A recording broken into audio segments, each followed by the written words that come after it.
In this episode, I interview my friend Jeremy, or Dude, it's Jeremy. He's a content creator on YouTube and a podcaster, but he's also an MK2 in the Coast Guard, or machinery technician. We're going to be answering a lot of your guys' questions. So like, what does an MK do at a land unit, sea unit? What about, can MKs go to tactical law enforcement units? Can you go into the Coast Guard without any prior machinery technician knowledge and then come out and understand like how an engine and all this stuff works? Because these are longer interviews and we're answering a lot of questions, we'll include the timestamps in the description box as well as the playlist so you can keep up to date with every episode. With that being said, guys, hope you enjoy. Peace out.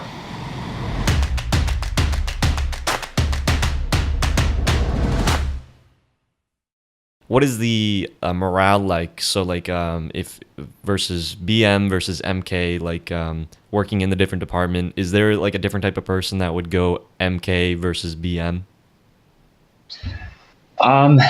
There is, and I'm gonna try and describe this as best I can. I think it's difficult, but I think mostly what it boils down to, like at least from what I've seen, is everyone has a certain way of navigating through a problem or through an issue.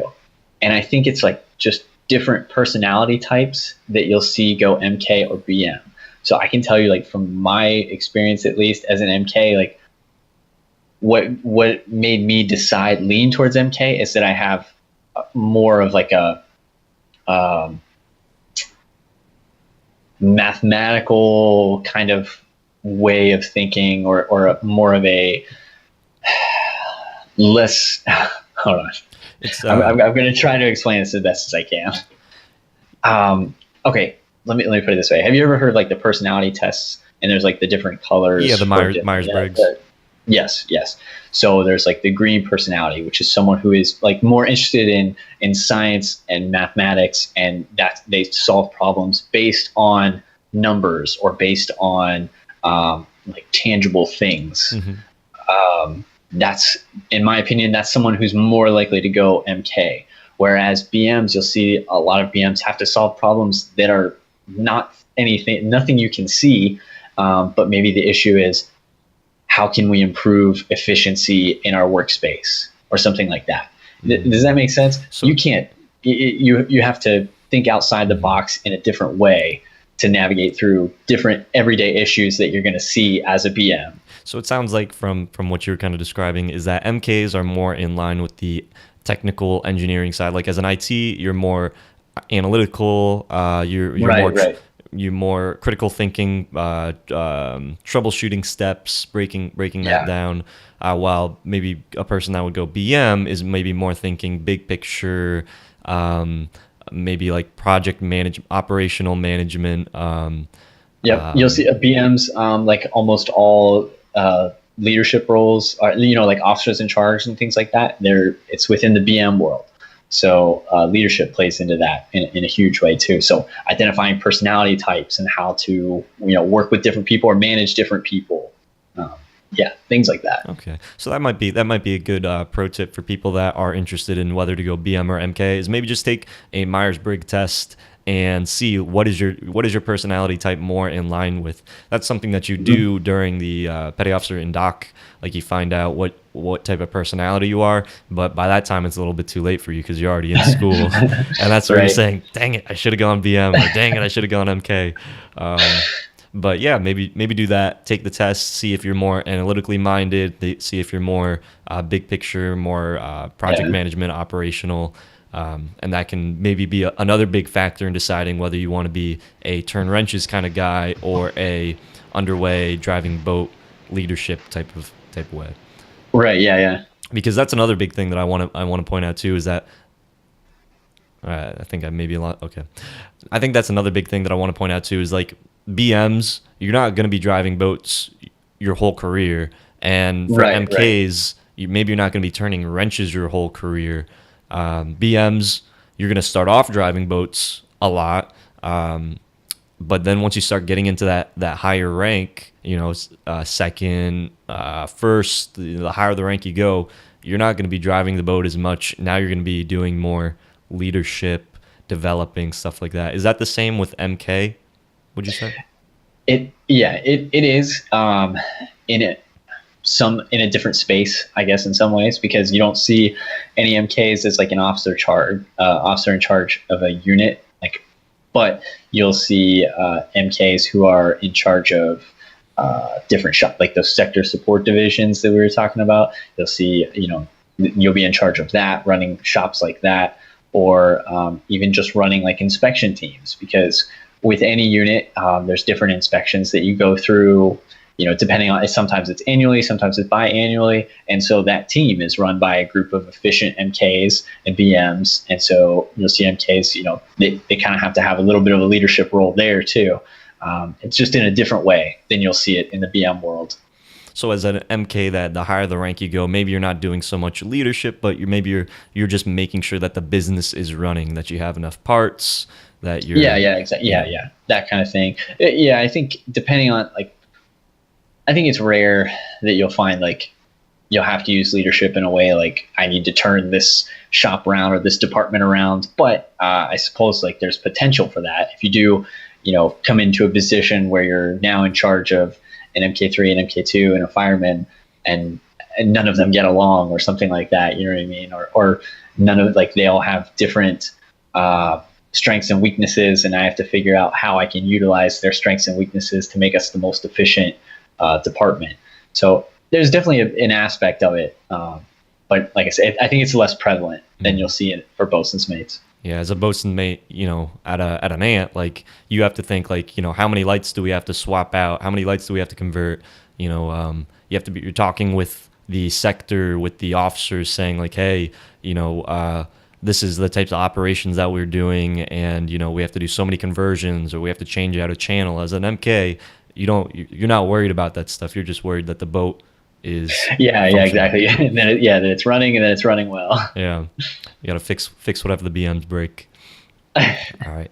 Well, now I want to talk a little bit about what you do outside the Coast Guard, because I know that we are both kind of passionate about our time outside of the Coast Guard. We both enjoy our jobs. We both find them fulfilling, and we both believe that the Coast Guard is a really good platform to start off for your life or to just get experience.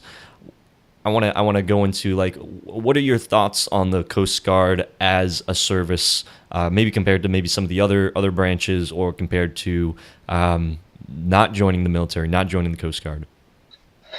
So I think the biggest thing, so I guess to give some background, when I joined, I wasn't entirely sure if I was going to do it as a career, and that, everything else we just talked about, I wasn't sure what rating or anything. I wasn't sure exactly what I wanted to do, which is kind of why I didn't pursue college or anything like that, is because I just had this mindset where there wasn't one thing that I was so passionate about that I was so dead set on. And that has been probably the hugest factor for me immediately deciding, once I joined the Coast Guard, that I want to stay and make it a career, is because our jobs there's such a huge variety to what we do.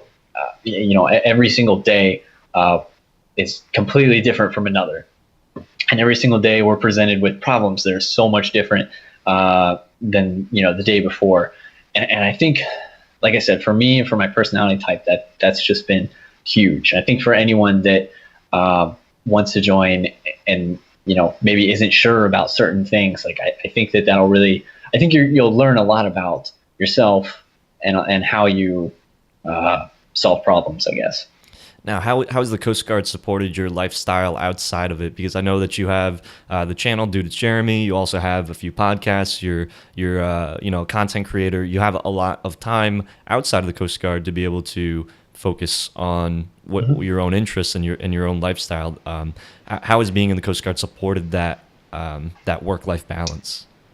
I think, and the other thing that's a huge factor too is I have a wife and kid also. So that's another huge split in my time is if I were to list out, prioritize everything, it would be family, Coast Guard, and everything else. And then within everything else is health and fitness, the podcasts, YouTube, all that stuff.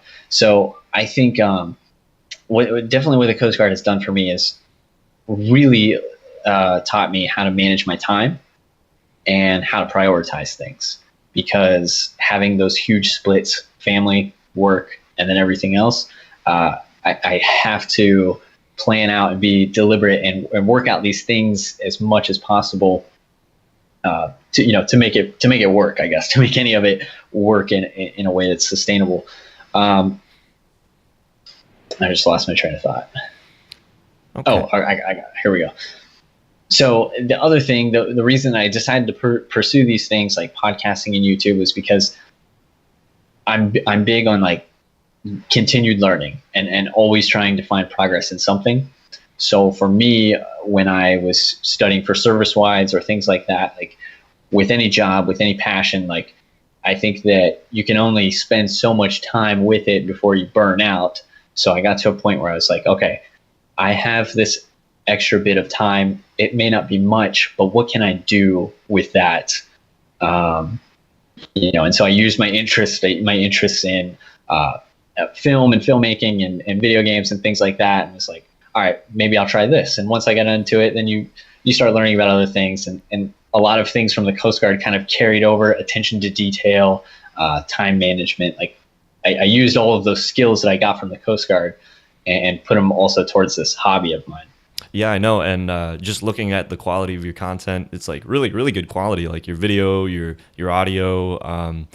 Myself being having made podcasts and being a content creator, I admire that because it's like, wow, even though your following isn't huge, it's like you're creating that content. And it's like being in the Coast Guard. It's like even being a Coast Guard YouTuber, it's like we're so underrated, but we provide so much we provide so much good quality. What exactly are you doing with your channel? If you wanted to talk a little bit about that. I saw that you were making you had some Russian trailer reactions. What are you so Russian? That was no. So all right, so I'll back up a little bit. When I first started, it was just gaming, just videos you'll see them like called Let's Plays and things like that. And it's basically just a picture with my a camera on me and then the actual video game. And I have so many interests outside of the Coast Guard, things that I just wanted to do something with. Like I wanted to, I guess, explore, like find people to talk to about that kind of thing. You know what I mean? So that was why I started like with video games. And I was like, I'll do these video games videos and people will join in sometimes, especially if I live stream. They'll join in and we can chat about games or whatever. The Russian trailer reactions is a funny story though. I have done trailer reactions before, which for anyone not familiar is like very similar, where like it's a video of me watching a movie trailer and it sounds so bizarre. And I remember when I first did one, it was like, wow, why is this a thing that people are interested in? But then I posted one and people talk about it and it's kind of weird. It's like bringing like a human aspect to watching a movie trailer. Mm-hmm. Maybe you don't have a friend that you watch movie trailers with, but you log on to YouTube and now you do. And so that's where I got inspired for that. But a couple years ago, I had like someone sent me like this Russian trailer and it was for like a Russian superhero movie. And I was very confused and I thought it was like super bizarre, but I went ahead and did it. And I think for a lot of people in Russia, it was similar to what I was talking about, like bringing a human aspect, but now you're bringing in an American aspect also. So I think they were just like interested in getting another perspective on the types of films that were being made in their country. So, and once I started doing it, like then I just got sent a bunch more and people were really interested. And I was kind of like, okay, this is kind of bizarre, but I like doing this. It's kind of fun. It's something different, That's really cool. You got a Russian trailer niche. Yeah. Okay, very cool. So, man, and you also do some video game stuff. What types of like what types of, if I'm a video gamer, like why would what how do I So I guess the not genre but like subcategory under video games, I guess. Yeah. I play a lot of PlayStation. Like I have a PS4, so it's a lot of PlayStation stuff. And then I kind of will just kind of go with whatever is popular at the time. In addition to that, so like I played The Sims, played some Pokemon Go and things like that. Every now and then I'll do like a retro video game or something like that. that's kind of like this. All of the video game stuff is this wildfire, every direction possible. It has like no rhyme or reason, but it's just something that I've had interest in, and so it's almost like it's for me more than anything else. You know what I mean? Just to kind of play the games I wanted to play and talk about them, and yeah. That's cool. That's cool. And with the podcast, what are your podcasts about? So the main podcast, the one that I spend most of my time with, is a movie and film discussion podcast that I do with a friend that has been to film school. We, for years and years, we always talk about the movies we're watching, things we're looking forward to, that kind of thing. And so we just kind of decided to start a podcast based on that. And then another podcast that I have is kind of exploring just kind of the oddball things that we come across on the internet, and what that, I guess. So like one of my more recent episodes was you versus social media you. And I spent a lot of time just talking about the difference between our personality when we're offline as opposed to online, or posting on Instagram or social media or something like that. So it's kind of just about technology and lifestyle, but online. That's really cool. That's really cool. And I'll include in the description box all the links to your various various channels. That's I think that's so awesome that you're another content creator that's in the Coast Guard, because the Coast Guard is small as it is, and I know that a lot of other YouTubers are getting into that space where they're creating content, like JT Sweets, Navy people, Army people. They're all kind of creating a a military perspective. They're military people, but they're also regular people, and I think that's one of the biggest things that I really enjoy about being in the Coast Guard, and that you yourself stated was that you have that outlet being video games. And a lot of people join the military because they want to connect with a group of people, and being in the Coast Guard, it's very tight knit, very small, and you know who you're working with, and you know who's in that space. Being Coast Guard YouTubers, it's a very small community, and you can claim the first spot as the first Coast Guard video game podcaster YouTuber. That's pretty momentous. I see. I have like some apprehension. I would love to do that also, but kind of what you and I were talking about before we started recording is like, I have such a huge fear that someone is gonna, take something I say and construe it, or take it as something that like reflects. And I'm not saying like with everything that I record and everything like that, like I try to be conscious of what I'm saying and aware of that kind of thing. But I'm also human, and so like, I make mistakes or say something afterwards. I'm like, whoa, wait a second, that didn't even make sense at all. So I have some apprehension there. But yeah, I guess I could be the first, one of the first Coast Guard video game let's play people or something. Yeah, definitely the first Coast Guard Russian trailer reaction guy. Yeah, I think you'll be the only ever. It's a pretty unique thing. But no, that's really awesome, and I think that for our viewers, you provide. I've received some comments of people saying like, I just want to hang out with some people. I want to join the Coast Guard because it is tight knit. You know who you're working with. Oh yeah. And that's cool that you're providing that for people. Like, yeah, if you're into video games, you can watch. But if you're also in the Coast Guard, I'm a coastie too. What's up? Let's play some video games together. So just I want to thank you for taking the time to go over everything about what being an MK, the different types of units you experience. I hope that the people in the comment section, that if you have any other questions, leave it in the comment section down below. If you have any other questions that maybe I didn't hit upon, I try to go through I respond to all of you guys' comments right now, and I make sure that I am addressing these things. But if you have anything else that I didn't cover in this video, leave it in the comment section. You can shoot Jeremy a message. I'll post all his social media down below. Connect with him, play some video games with them, listen to his podcast. That's something that I want to do, because that's a really cool subject about the differences of personalities on social media. Some really fun stuff that is turning your mind, gets the gears thinking. I will. I'll check in every now and then too on the comments, and so if anyone has any like specific MK questions, if you leave them below, like I'll come back and get to him also. All right. Well, thank you so much, Jeremy. And until next time, guys, peace out. Hope you guys liked this interview. If you did and you found some of the information useful, do me a big favor and smash that thumbs button. Let me know that you are liking this and that I should keep on making these interviews. If you want to know more about what MKs do in the Coast Guard, check out this playlist right here or keep watching right here. Until next time, guys, peace out.